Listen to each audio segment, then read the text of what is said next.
Tess, eller skriver så. Hej Tess, nu är jag hemma hos mig. Det är fett bra väder, klockan är sent. Sitter här, eller jag är ute. Och jag saknar dig jättemycket. Du har typ varit borta i snart en månad. Och gud, det är någon som kollar på mig. Här är jag bor. Men fan, kolla på mig. Shit. Inte tillåtet. Vi ska ut och filma film nu. Och jag saknar dig som sagt jättemycket. Mina föräldrar sover och det är sent på natten. Och hon glor. Jag ska gå iväg. Kan ta lite sexy pose. Oj, pollen.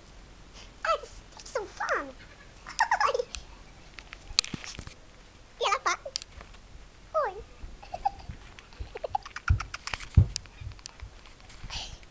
Det var det kul. I alla fall. Så saknar det jättemycket fortfarande. Men i alla fall när du kommer hem så ska vi ses. Du och jag ska ha fett jävla roligt.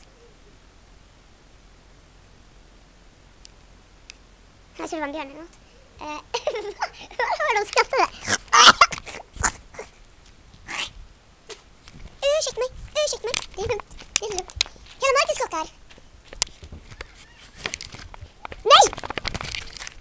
Ursäkta det lilla avbrottet.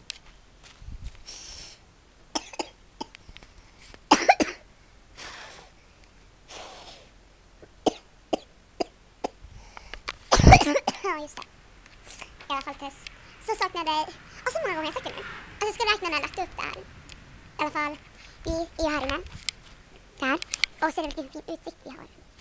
I alla fall, nu kommer de här komma ut och dampa. Så nu ska vi spela in en film.